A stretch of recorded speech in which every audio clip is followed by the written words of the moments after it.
अस्सलाम वालेकुम दोस्तों। सल्तनत उस्मानिया पे बनाया गया ये चौथा एपिसोड है, इसे पूरा ज़रूर देखें। तो दोस्तों, जंगे कोसोवो में सुल्तान मुराद के शहीद हो जाने के बाद उनके बेटे बायजीद ने अपने भाई और बादशाहत के तख्त के दूसरे दावेदार याकूब को गला घोट कर मरवा दिया और 4 लाख मुरब्बा मील पर फैली सल्तनत उस्मानिया के नए सुल्तान बन बैठे। दोस्तों, 1390 ईस्वी में इसी खित्ते पर दुनिया की 2 सबसे ताकतवर रियासतों की सरहदें मिल रही थी। एक सल्तनत उस्मानिया और दूसरी सल्तनत तैमूरी। एक का सुल्तान बायजीद अव्वल और दूसरी का एक जंगजू सरदार अमीर तैमूर। एक वो जो एशिया के बाद यूरोप की सल्तनतें अपने कदमों तले रौंद रहा था, और दूसरा वो जो बगदाद से लेकर दिल्ली तक और अरब के रे गुजारों से उज़्बेकिस्तान के पहाड़ों तक तमाम इलाके फतह कर चुका था। जब ये दोनों ताकतवर सुल्तान आमने सामने आए तो एक की सल्तनत टुकड़े टुकड़े हो गई और कुछ देर बाद दूसरे की भी। आखिर ये क्या कहानी थी, यही सब आज के इस चौथे एपिसोड में हम आपको बताएंगे। अपने भाई याकूब को कत्ल करवाने के बाद बायजीद अव्वल उस्मानी सल्तनत के नए सुल्तान बन चुके थे। अब उस्मानी सल्तनत मगरिब यानी यूरोप तक फैल चुकी थी।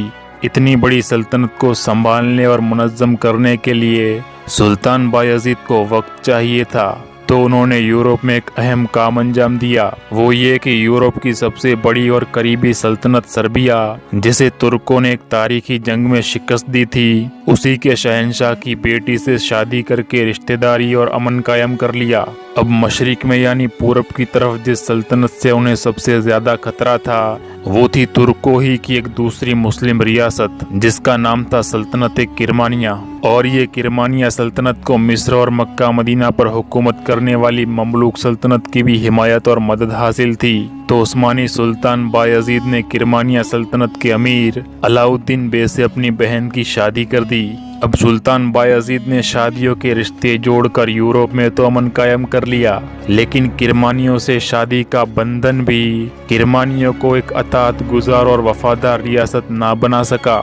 किरमानिया के तुर्क सरदार अलाउद्दीन बे ने उस वक्त, जब सुल्तान बायजीद समंदर के उस पार एड्रिन शहर में थे और यूरोप में हंगेरी से जंग की तैयारी कर रहे थे, तो उसी दौरान सरदार अलाउद्दीन बे ने उस्मानी तुर्कों के कुछ इलाकों पर कब्जा कर लिया और साथ ही उसने अपने करीब मौजूद कुर्दों की एक रियासत जर्नियान पर भी कब्जा कर लिया।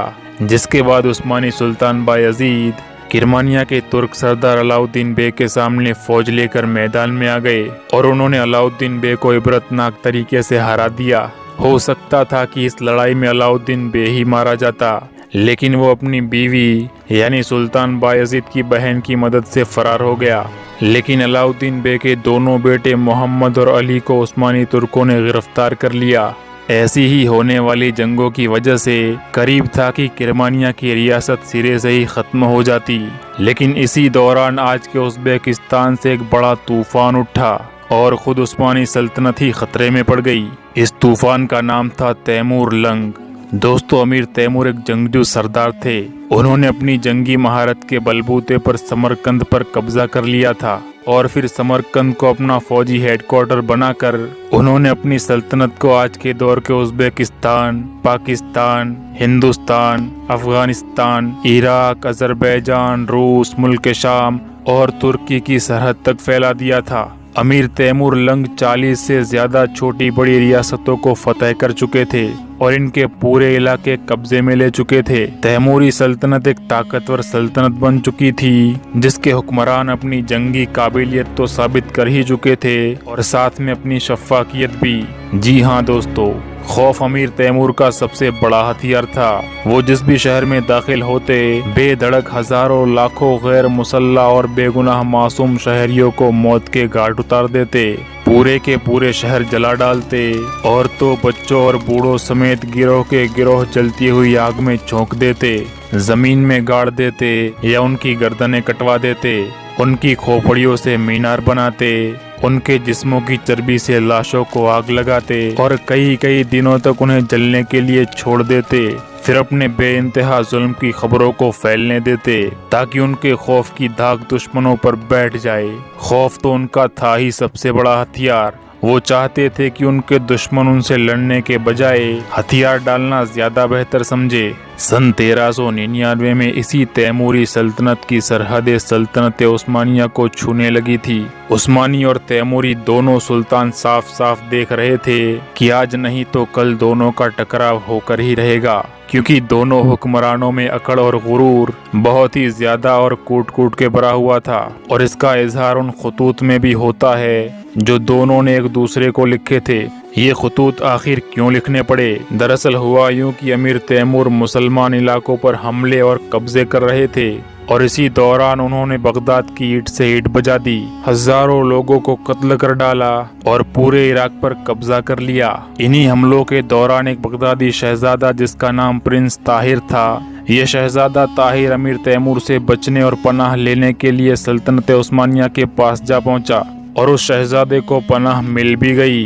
ठीक इसी तरह दूसरी तरफ से यानी अनातोलिया के वो इलाके जिन पर सल्तनत उस्मानिया ने कब्जा किया था, उनके मुस्लिम तुर्क सरदार अमीर तैमूर के पास पनाह लेने के लिए चले गए। हैरत की बात तो ये है कि अमीर तैमूर के यहाँ इन अनातोलिया के तुर्क सरदारों को भी पनाह मिल गई। अब जाहिर है कि एक दूसरे के दुश्मनों को पनाह देना ये दोनों सल्तनतों के लिए हरगिज काबिल कबूल नहीं हो सकता था, और यहाँ पर भी कुछ ऐसा ही हुआ। तो अब दोनों सुल्तान अंदर ही अंदर एक दूसरे को सबक सिखाने का प्लान बनाने लगे। अमीर तैमूर ने कासिदों के जरिए सुल्तान बायजीद को एक खत भेजा।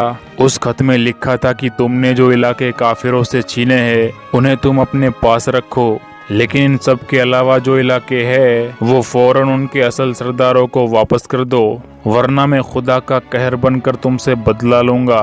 अमीर तैमूर का ये खत एक आलमी ताकत को खुलेआम और सीधी सीधी धमकी थी, और सल्तनत उस्मानिया के हुक्मरान को कोई भी इस तरीके से हरगिज मुखातिब नहीं कर सकता था। सुल्तान बायजीद को अमीर तैमूर की इस गुस्ताखी ने आग बबूला कर दिया, और उन्होंने भी इसके जवाब में शदीद रद्द अमल दिखाया। उन्होंने पहला काम तो ये किया कि जो कासिद अमीर तैमूर का धमकी भरा खत लेकर आए थे उनकी दाढ़ियां मुंडवा दी, और फिर उन्हें बेइज्जत करके दरबार से निकालकर वापस भेज दिया। ये इस बात का खुलेआम पैगाम था कि सल्तनत उस्मानिया का सुल्तान किसी से नहीं डरता। ये एक तरह से जंग का ऐलान था, लेकिन जंग से पहले अभी आग को और भी भड़कना था। इस तरफ सुल्तान बायजीद के जासूसों ने उन्हें मुखबरी की कि अमीर तैमूर मुसलमानों की उस वक्त की सबसे बड़ी सल्तनत खिलाफत ममलूक के साथ मिलकर सल्तनत उस्मानिया पे चढ़ाई करने की तैयारी कर रहा है। सुल्तान बायजीद ने अमीर तैमूर को एक धमकी भरा खत भेजा। उसमें ये साफ साफ लिखा था कि चूंकि तुम्हारे लामहदूद लालच की कश्ती खुदगर्जी के गड्ढे में उतर चुकी है, तो तुम्हारे लिए बेहतर यही होगा कि अपनी गुस्ताखी के बादबानों को नीचे कर लो और खुलूस के साहिल पर पछतावे का लंगर डाल दो।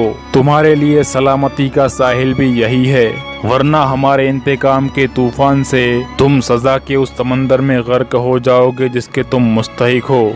ये खत सीधे अमीर तैमूर तक जा पहुंचा, और अब इस जंग को होने से कोई नहीं टाल सकता था। यूरोपीय ईसाई जो अभी कुछ वक्त पहले ही उस्मानी तुर्कों से लड़ रहे थे और इसे इस्लाम और ईसाइयत की जंग करार दे रहे थे, वो अब अमीर तैमूर को पैगाम भेजने लगे कि उस्मानी तुर्कों के खिलाफ वो उनका पूरा साथ देंगे। यहाँ तक कि बिखरी हुई बेजेंटाइन एम्पायर ने भी अमीर तैमूर को खुफिया मदद करने का यकीन दिला दिया था।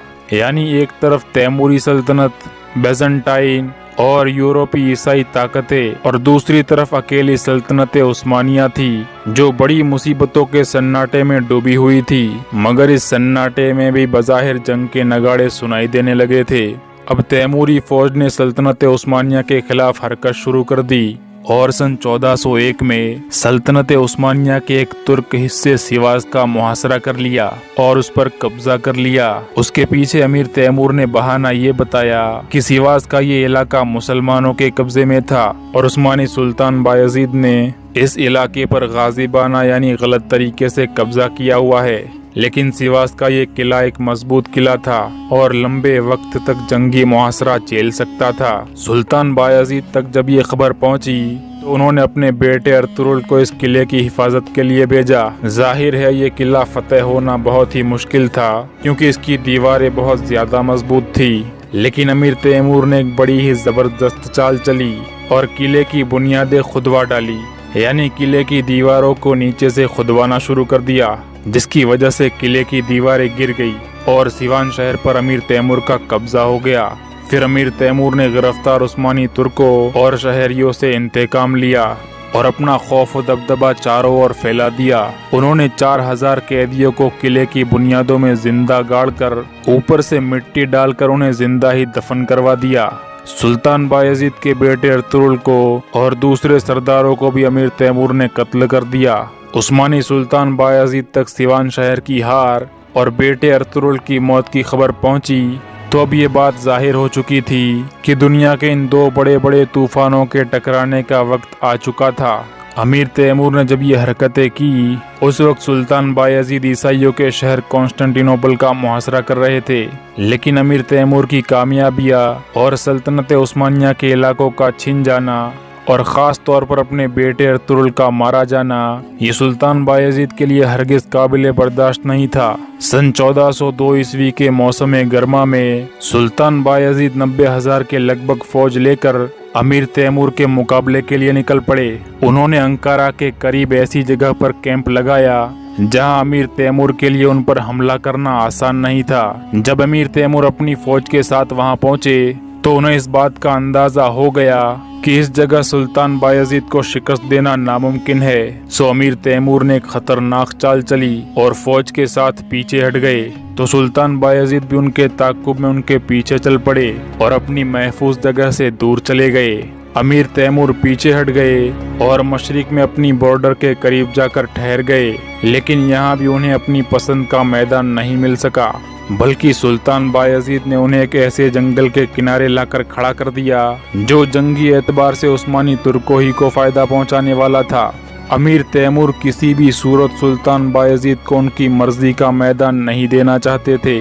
इसी वजह से वो एक बार फिर कन्नी कतरा कर निकल गए। अब सुल्तान बायजीद के लिए एक अनहोनी खड़ी हो गई, क्योंकि अमीर तैमूर अपने 1.5 लाख के लश्कर के साथ कहीं गायब हो गए। सुल्तान बायजीद कई हफ्तों तक इसी बात की तलाश में लगे रहे कि इतना बड़ा लश्कर आखिर चला कहाँ गया। लेकिन फिर जुलाई 1402 में सुल्तान बायजीद को खबर मिल गई कि अमीर तैमूर का लश्कर कहाँ है। लेकिन ये खबर सुनकर सुल्तान बायजीद के पैरों तले जमीन खिसक गई, क्योंकि जिस अमीर तैमूर के 1.5 लाख के लश्कर को वो इधर उधर तलाश कर रहे थे, लश्कर एक लंबा चक्कर काटकर सुल्तान बायजीद की फौज के पीछे अंकारा पहुंच चुका था और शहर का मुहासरा हो चुका था। और सिर्फ यही नहीं, बल्कि तैमूरी फौज ने सुल्तान बायजीद की वापसी के रास्ते पर सारी फसलें और गोदाम भी जला दिए थे। सुल्तान बायजीद के पास अब अंकारा जाने के अलावा कोई और चारा नहीं था, और वो भी उसी रास्ते से गुजरकर जहां न खाना था और न पीने के लिए पानी। यहाँ तक कि तैमूरी लश्कर ने रास्ते में मौजूद सारी फसलों को ही जलाकर खाक कर डाला था। और ये तबाही मचाने के बाद अमीर तैमूर ने अपने लश्कर के साथ उस जगह अपना पड़ाव डाला था जो जंगी एतबार से उनके लिए फायदे वाली थी। इस जगह अमीर तैमूर को 3 बड़े फायदे थे। एक ये कि मैदान जंग उनकी मर्जी का था, दूसरा ये कि उनकी फौज में सुल्तान बायजीद से तकरीब 60,000 फौजी ज्यादा मौजूद थे और इस लश्कर में हिंदुस्तान से लाए गए हाथी भी शामिल थे। तीसरा ये कि जहां उस्मानी लश्कर थक हार कर वापस लौट रहा था, वहीं अमीर तैमूर के लश्कर को आराम करने और अपनी ताकत वापस हासिल करने का मौका मिल गया था। दूसरी तरफ सुल्तान बायजीद को 3 बड़े नुकसानात थे। एक ये कि उनकी फौज थकी हुई फौज थी, यहाँ तक कि लंबे और तवील सफर में भी भूखी और प्यासी रही थी। और दूसरा नुकसान ये कि लंबे सफर और भूख की वजह से 20,000 उस्मानी सिपाही रास्ते ही में दम तोड़ चुके थे। तीसरा और सबसे बड़ा नुकसान फौज की तंजीम में छुपा हुआ था, वो ये कि उनकी फौज में 3 तरह के जंगजू थे। उस्मानी तुर्कों की ये फौज एक मुट्ठी की तरह फौज नहीं थी। एक यानीचरी या जेनिसरी फौज जो सुल्तान के खास फौजी थे, सबसे ताकतवर और भरोसे के सिपाही यही थे। फिर वो तुर्क और तातारी सिपाही थे जिन्हें फौज में पैसे देकर शामिल किया गया था, और ये लोग किसी भी लालच में आकर दूसरी फौज से जा मिल सकते थे। तीसरे यूरोपी सर्बियन दस्ते जो बाज गुजार रियासत की हैसियत से यानी उस्मानी सल्तनत की मातहत आने वाली यूरोप की सल्तनत से शामिल किए गए थे। इन सारे फायदे और गैर फायदे के बावजूद दोनों सुल्तान बहरहाल एक बात तो अच्छी तरह से जानते थे कि ये दुनिया की सबसे बड़ी फौजी मशीन्स की जंग होने जा रही है। क्योंकि उस वक्त रूहे जमीन पर इन दोनों से ताकतवर कोई तीसरी सल्तनत नहीं थी। दोस्तों, आज के तुर्की के बीच में एक शहर मौजूद है जिसका नाम है टाउन चुबोक। इसी टाउन चुबोक शहर में आज से तकरीबन 6 सदियों पहले 1.5 लाख तैमूरी फौज 70,000 उस्मानी तुर्क फौज के सामने खड़ी थी। जो कल तक एक दूसरे को धमकियां दे रहे थे, वो आज एक दूसरे को अपना लोहा मनवाने के लिए आमने सामने खड़े थे। थोड़ी ही देर में घमासान जंग शुरू हो गई। पहला हमला अमीर तैमूर की तरफ से हुआ, लेकिन उस्मानी तुर्कों ने इस हमले पर काबू करके इसे पसपा कर दिया। लेकिन फिर जैसे जैसे वक्त गुजरता गया, वैसे वैसे जंग में तैमूरी लश्कर हावी होता गया और उस्मानी तुर्क धीरे धीरे पीछे हटते गए। यहाँ तक कि एक मौके पर सुल्तान बायजीद ने अपने एक बेटे सुलेमान को ब्रूसा शहर की तरफ वापस लौटने का हुक्म दिया, जबकि वो खुद, उनके 3 बेटे और सर्बियन लश्कर तैमूरी फौज के मुकाबले पर डटे रहे। लेकिन जब जंग की हौलनाकियां बढ़ने लगी तो सर्बियन फौजी दस्ते भी सुल्तान बायजीद के बेटे सुलेमान के पीछे पीछे वापस लौट गए। अब मैदान जंग में सिर्फ सुल्तान बायजीद अपने चंद वफादारों के साथ मौजूद थे। सुल्तान बायजीद के पास अब एक छोटा सा फौजी दस्ता बचा था, लेकिन इस छोटे से दस्ते ने भी तैमूरी घुड़सवारों का डटकर मुकाबला किया। वो तैमूरी जो उन्हें चारों ओर से घेर चुके थे। लेकिन आखिर कब तक? एक मौके पर जब सुल्तान बायजीद के इर्द गिर्द सिर्फ जेनिसरीज यानी उनके जाती मुहाफिजी मौजूद थे, उसी वक्त उन्होंने तैमूरी फौज का घेरा तोड़ दिया और मैदान जंग से फरार होने लगे। तैमूरी फौज जीत चुकी थी और सुल्तान बायजीद भी जिंदा और सही सलामत उनके घेरे से निकल चुके थे। लेकिन नहीं, एक तैमूरी घुड़सवार के तीर ने भागते हुए सुल्तान के घोड़े को गिरा दिया। सुल्तान भी गिर गए और अमीर तैमूर के कैदी बन गए। ये सल्तनत उस्मानिया के लिए बदतरीन और बहुत बड़ी हार थी। इससे बड़ी हार उन्हें तारीख में कभी भी नहीं हुई थी। जो कल तक सल्तनत उस्मानिया के सुल्तान थे, वो अब अमीर तैमूर लंग के कैदी बन गए थे और साथ ही साथ उनके 3 बेटे भी अमीर तैमूर की तलवारों के नीचे आ चुके थे। लेकिन अमीर तैमूर ने उनके बेटों को इस शर्त पर छोड़ दिया कि वो अमीर तैमूर की बर्तनी तस्लीम करते रहे, यानी उनके मातहत हो जाए। उस्मानी सुल्तान बायजीद यूरोप और एशिया के बड़े फातेह थे और यूरोप की बड़ी बड़ी ताकतें भी उनको टैक्स दिया करती थी। इसीलिए वो ज्यादा दिनों तक ये बेइज्जती बर्दाश्त न कर सके और चंद ही दिनों के अंदर कैद में ही उनका इंतकाल हो गया। और उसके कुछ महीनों बाद ही सन 1405 में अमीर तैमूर लंग भी इंतकाल कर गए। तैमूरी सल्तनत उसके बाद कई टुकड़ों में बट गई, जबकि सल्तनत उस्मानिया भी सुल्तान बायजीद के बेटों के दरमियान कई हिस्सों में बट चुकी थी और आपस में ही खाना जंगी का शिकार थी। भाई भाई के खून का प्यासा हो चुका था। मगर इस खाना जंगी में भी सल्तनत उस्मानिया बिखरी जरूर, लेकिन खत्म नहीं हुई थी। अब इसकी क्या वजह थी? इसकी एक वजह तो ये थी कि यूरोप में कोई ऐसी ताकत नहीं थी जो सुल्तान बायजीद अव्वल के इंतकाल और हुकूमत खत्म हो जाने के बाद यूरोप से तुर्कों को निकालने की कोशिश करती या अनातोलिया में उस पर कब्जा करती। दूसरी वजह ये थी कि अमीर तैमूर या उनके जानशीन भी अनातोलिया में ठहर कर उस पर हुकूमत करने का इरादा नहीं रखते थे।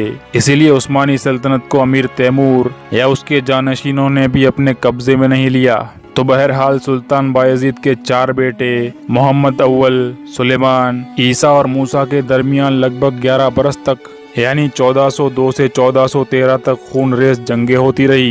इन लड़ाइयों में मूसा और सुलेमान तो मारे गए, ईसा अपनी सल्तनत और सब कुछ छोड़कर गुमनाम हो गए। यहाँ तक कि तारीख में भी उनका कहीं कोई जिक्र नहीं मिलता कि उनके साथ आखिर क्या हुआ था। और आखिर में बचे सिर्फ महमद या मोहम्मद, जो अब सुल्तान मोहम्मद अव्वल बन चुके थे। सुल्तान मोहम्मद अव्वल का ज्यादातर दौर उस्मानी सल्तनत के बिखरे इलाकों को जमा करने ही में गुजर गया। उन्होंने एक और काम ये किया कि सल्तनत उस्मानिया की तारीख लिखवाना शुरू कर दिया। आज हम उस्मानी तुर्कों की इब्तदाई तारीख के बारे में जो कुछ भी जानते हैं, उसे सुल्तान मोहम्मद अव्वल ही ने लिखवाना शुरू किया था। सुल्तान मोहम्मद अव्वल के इंतकाल के बाद सन 1421 में उनके बेटे मुराद दोयम सुल्तान बने और 1451 तक हुक्मरान बनकर रहे। उन्होंने फौज को ज्यादा मुनज़्ज़म और ताकतवर बनाया और पहली बार खास दस्तों को बंदूक का इस्तेमाल करना सिखाया। इन बंदूकों को मस्केट्स कहते थे और ये यूरोप में नई नई मुतारिफ हुई थी। सुल्तान मुराद दोम ने उन यूरोपी ताकतें जो उस्मानियों को बगावत देकर कमजोर कर रही थी, उनकी बगावतों को सख्ती से कुचल डाला। यूनान, सर्बिया और अल्बानिया के ज्यादातर इलाके एक बार फिर सल्तनत उस्मानिया के कब्जे में आ गए थे। सुल्तान मुराद दोम ने अल्बानिया के इलाके में ज्यादा से ज्यादा मुसलमानों को बसाना शुरू कर दिया और इसी वजह से आज भी अल्बानिया में सबसे ज्यादा मुसलमानों की आबादी मौजूद है। इन्हीं के दौर में उस्मानी सल्तनत एक बार फिर दुनिया की सुपर पावर बन गई और इतनी ज्यादा ताकतवर हो गई कि यूरोपियन ईसाइयों के लिए अजमत की आखिरी अलामत रोमन बेजेंटाइन एम्पायर की निशानी और उनका सबसे बड़ा मरकज कंस्टंतुनिया यानी कॉन्स्टेंटिनोपल को भी उस्मानी तुर्कों ने फतह कर लिया। ये शहर 1000 साल से रोमियो की आंखों का तारा और उसकी सबसे बड़ी जड़ था। ये दुनिया के मजबूत तरीन शहरों में से एक समझा जाता था क्योंकि इसकी दीवारें सदियों से पहाड़ों के मानिंद खड़ी हुई थी जिनको गिराने की ताकत उस वक्त किसी में नहीं थी। लेकिन 15वीं सदी के बीच में रोमन एम्पायर का मरकज ये शहर अमलन चारों तरफ से सल्तनत उस्मानिया के घेरे में आ चुका था और 1453 में इसी शहर के लिए तारीख की एक ऐसी जंग लड़ी गई थी जिसका इंतजार 700 सालों से किया जा रहा था। इस जंग की दिलचस्प कहानी भी आपको दिखाएंगे, मगर सल्तनत उस्मानिया के अगले एपिसोड में। उससे पहले आपसे एक सवाल है कि आप अमीर तैमूर और सुल्तान बायजीद में से किसको ज्यादा बेहतर हुक्मरान समझते हैं और आखिर क्यों? कमेंट में अपनी राय जरूर बताएं। मिलते हैं अगले एपिसोड में, तब तक के लिए अल्लाह की अमान में रहे। अस्सलाम वालेकुम।